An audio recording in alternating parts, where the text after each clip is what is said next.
Hello and welcome to Bookmas Day 4. Sure, why not? Today we're going to be going over my Spotify Wrapped, and I'm going to be giving you book recommendations based off of it. Now it's time to come clean. There's a little bit of clickbait with this video because I don't have Spotify. I have Apple Music, okay? I'm an Apple Music girl, but I do have my Apple Music replay, and so we're going to be going through that. So here is a sneak peek at my top 10. I'm going to be doing the top 10. I'm okay, I promise, even though my top 10 would suggest otherwise, but let's get going with it. We're going to start with number 10, even though for this one, this was a struggle, and I feel like it wouldn't be. I feel like there are books out there that could perfectly fit this song. I just haven't read them because I feel like it's such a book song. Like, I feel like it could really go. So You're Losing Me, Taylor Swift. For this one, I went with The Two Lives of Lydia Bird, and not even so much for like the entire concept of the song, but just for a little bit. If you don't know, The Two Lives of Lydia Bird is like a dual reality kind of thing. Her husband passes away, and she notices when she really actually sleeps and like takes sleeping pills and gets a deep sleep, she's in a world with him again. And so it's kind of her back and forth. And so I put it for You're Losing Me in that aspect of like her losing herself to the real world and then like losing him in the dream world and just losing him in general. But I feel like there's probably a book out there that infinitely more fits the journey of this song. So let me know down below what you think. Also, comment down below if you know what book my necklace was inspired by. Next at number 9, we have Florida. When I first heard this song, really didn't think I liked it that much, but it's just such a fun song to sing in the car, and it's such just like a powerhouse song, and I listen to it when I work out sometimes, and so it's kind of surprising it's in my top 10, but also I can see where it is. So for this, obviously this is giving thriller, and I put The Unraveling and The Last Word. So for The Unraveling, this just gives unhinged, like, I'm going crazy because of this one situation and I'm obsessed with it and can't stop thinking about it. I need an escape kind of side of it. For The Last Word, I put it for more so the escape side of it. Like she actually is away somewhere trying to escape from her problem. So The Unraveling, I just talked about this book in my wintry Rex, and this is a thriller that changed all thrillers for me. It is so crazy. I still don't completely understand the ending, and it is just a wild ride of this woman who loses her husband, and when her husband passes away, he kills 2 other people, and she sees the husband and father of this wife and daughter that were killed, and she sees him like on the street, like on the phone, laughing, and she's like, my life is falling apart and you're laughing. I need to know why that is. And so she starts to stalk him. It's a whole thing, but that kind of gives me Florida vibes, just like the dark, unhinged, going crazy side of it. And then The Last Word is about a girl who is house sitting at this house on this beach, like in the middle of nowhere, like a dark, cold, not fun summery beach, dark, cold, wintry beach. And you know that she's trying to like kind of escape from something, but you don't really know why, and it slowly unravels as she's being like stalked in this house. She leaves an author a 1-star review on their book, and now she thinks the author is coming to kill her. So that also gave me Florida because it's beach, but it's like escapism. Yeah. Number 8 is Better Than This by Lizzy McAlpine.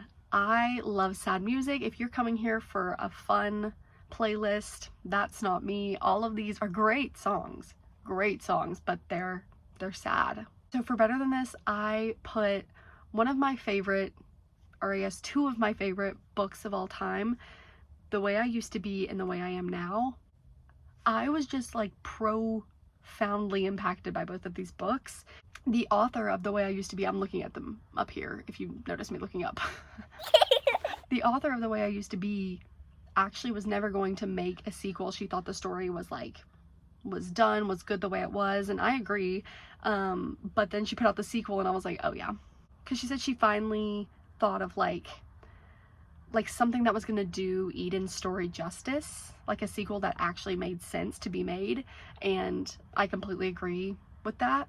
The Way I Used to Be is the story of Eden. She is by her brother's best friend, and her life just slowly unravels. It follows her like through high school, and she is just going through it and no one knows. She doesn't feel like she can tell anybody, and she's dating and she's making friends and she's losing friends and she's like having struggles with her brother, and it is, again, extremely sad. We're coming here for the sad, but it is such a good book, and the sequel was perfect. It was everything that I think Eden deserved, and it very much gives Better Than This by Lizzy McAlpine. In the song, Lizzy says, what if I'm not a good person? You always say that I am. You don't really know me at all. And that just reminds me so much of Eden, just in general, but Eden and one of her love interests. There are certain characters that like I latch onto just because I love them, but because I like am very protective of them. And it's April from The People We Keep and Eden from The Way I Used to Be. I don't know if it's because they're like teenage girls who just are alone in the world, but I want to protect them. They're not real, but I want to protect them. Next is Drunk Running. I think this is one of Lizzy McAlpine's best songs of all time. This is such a beautiful, melancholic, desperate song. It's basically about like an alcoholic lover and you trying to stop them from drinking and like being a detriment to themselves when they are drinking and when they are this way. And then she turns it into like he is kind of her alcohol, her addiction, and like nobody stops her from being with him and like causing harm to herself by being with him. Oh, it's so good. And so for this, I feel like it's kind of an obvious choice, but I chose Addicted to You in the Addicted series in general. If you haven't read the Addicted series, now's the perfect time to start. I'm sure you have heard it from everywhere, but it is just the perfect comfort characters. You believe they're real, you want to check in on them. They're going through so much, and you're like, you would be so angry at them if you knew them in real life, but because you know like the inner workings of what's going on with them, you want the best for them. The first book in particular is about Lily and Lo, and Lily is I guess I can say that, I'm not sure. And Lo is an alcoholic, and they're kind of using each other to hide their addictions from their families. Their families are super close, and they're kind of the black sheep, and they kind of hide away, and they use each other to kind of further their addictions, and they are like the best thing for each other and also the worst thing for each other. So I think that's so Drunk Running, even if it wasn't about like alcoholism in particular. Listening to Drunk Running, thinking about Lily and Lo, is just heartbreaking. It also kind of gives Ricochet, which is it's like Addicted series 2 or 1.5, but it's the second book in the series. I highly recommend the Addicted series. Next, speaking about April from The People We Keep, the next song is I Guess by Lizzy McAlpine. Can you tell that Lizzy McAlpine and Taylor Swift came out with albums this year? Because here they are.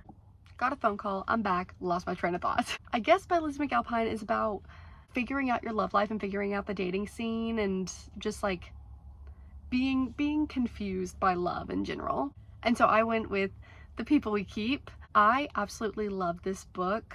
Again, I am so protective of April. I only want good things for her. She just goes through it within like every aspect of her life, but she does go through it with romantic partners and trying to just find someone to share her life with. It was like the closest I could think of for I Guess. This one was a little tough, but I think I like this one. This is number 5. We're getting into the top 5. I Can Do It With a Broken Heart by Taylor Swift. Hi, babe. I Can Do It With a Broken Heart by Taylor Swift. This is obviously just such a catchy little anthem, so I listened to it a ton. I put Everything I Know About Love by Dolly Alderton. This is a memoir. This is the one nonfiction on the list. It's about friendship and girlhood and romance and love, obviously. And I just think every girl in their 20s needs to read this. It's just perfect. And I think that I Can Do It With a Broken Heart just kind of encapsulates, obviously it's about Taylor and her like performing on tour with no one knowing what's going on behind the scenes, but I think it encapsulates well the feeling of like being young and in your 20s and going through these emotions that feel so big to you, and just moving on and being like, yep, I have to be a strong woman and I have to deal with all this. Next is my highest ranking Lizzy McAlpine, and it's All Falls Down. I love this song. This is another one that I was a little, I don't know, like I found two that I think work fine, but I feel like there could be another that's just like, it's not a book that I've read, but someone has read one where they're like, yeah, that's perfect. All Falls Down just kind of follows Lizzy through the years of her life, and it's kind of like, it kind of is like I Can Do It With a Broken Heart, being like, she says she's on stage and like she's happy, but she'll probably cry when she goes home. I'm like, doing fine like I always am. Am I that much of a liar that I believe myself again? And so I paired this with two very different books. The first is Sloppy Firsts, and this goes on to be a series, and it follows this girl throughout like the years of her life through high school and college and young adulthood. I haven't read the rest of them, but I feel like this could apply. Just like the journey through the years and like following this person and watching them go through struggles and good times and bad times. This is a YA, so it's nice and light. It's not anything like super traumatic, at least not the first book. Like I said, I need to get to the others. But the other I paired it with is a very like, not very dark, but a darker, deals with darker topics.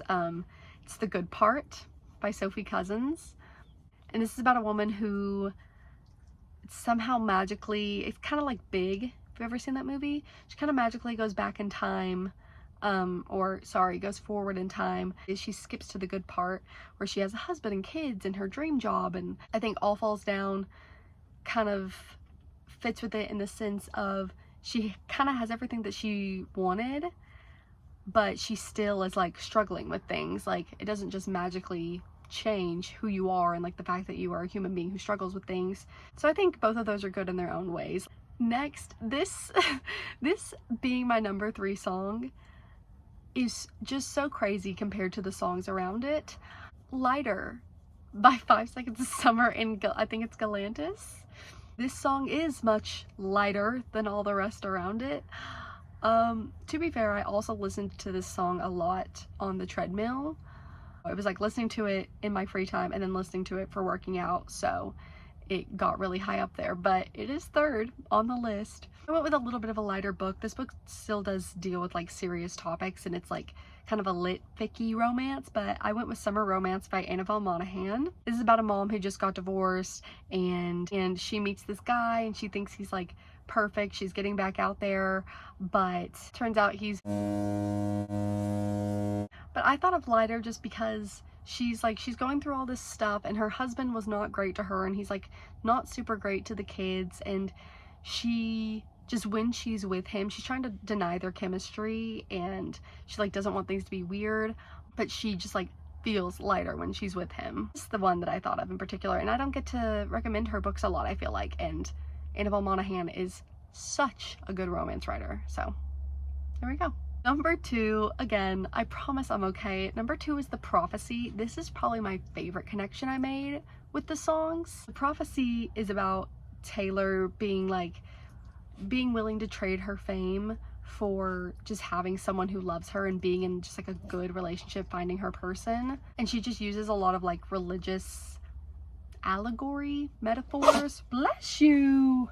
And so I paired this with The Invisible Life of Addie LaRue.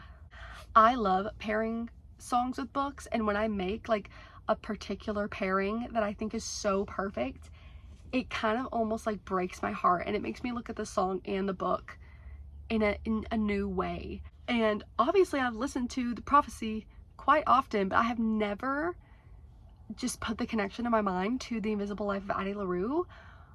But once I did, I was like, it made me want to cry. I was like, oh yeah, that is perfect. The Invisible Life of Addie LaRue, if you haven't read it, I'm shocked. But if you haven't, you definitely need to, so I'm strongly recommending it. It's about this girl named Addie who makes a deal with darkness, basically a deal with the devil, and she lives forever, but as soon as she is out of sight of someone, they forget who she is. That's like the caveat of the deal. And finally, after living years and years, she meets this man who remembers who she is, but he's also going through something, and they kind of have a struggle. I think the prophecy is just perfect for Addie's life. It just perfectly explains what she goes through, and like how now that she knows like what it is to live forever and have what she thought she wanted, she much rather have just like a meaningful connection with someone. Oh, so last but not least, number 1 is Down Bad by Taylor Swift. Down Bad is like an alien metaphor of someone like having an otherworldly relationship and then being dropped back down to earth. I love this song. I listen to it at the gym because, you know, down bad crying at the gym. But I also just listened to it a ton. I am not surprised. It's my number 1. And I have a confession. I have never read the Twilight books. I have tried to read the first Twilight book several times. I tried to read it at like age 10, 12, 14, and like a couple years ago, and I just can't handle it. I just get bored. I think it's just because I've seen the Twilight movies countless times. Like, it's just too late to read the books. Never say never. I'm not saying I'm never going to read them. Maybe I will someday, but I've tried and I just can't get through it. But I am going to compare at least to the movie. The people who have read the books and seen the movies, you can let me know if you think it fits the book, but I'm just going off what I know. I think Down Bad is so New Moon. Did you really beam me up in a cloud of sparkling dust, told me I was the chosen one, showed me this world was bigger than us, and then sent me back where I came from? It's so Edward like letting Bella into his world and them like finding this great love with each other, and then him being like, actually, we can't do this, this is dangerous, I'm gonna leave. And now she's down bad crying at the gym, everything's coming out teenage petulance, and she'd just rather die, and she's doing all this dangerous stuff. I just think it's perfect, and I have thought of New Moon ever since I first heard Down Bad. Let me know. Sorry that the number 1 is for more of a movie than a book. I assume the book is pretty much the same. Let me know if I'm wrong. I'm sure you will. But anyway, that is my Spotify Wrapped Apple Music replay and all the books that I suggested because of them. It was kind of difficult because I'm not just like pulling songs that I already have book connections to. I had to like make connections. So let me know if you disagree with any of these, if you have your own opinions. I would love to know because I love connecting books and songs. Music and books are like 2 of my favorite things. I know that's such a basic thing to say, but I love making connections between them. So let me know if you have any. Other than that, thank you so much for watching, and I will see you on the next day of Bookmas. Bye!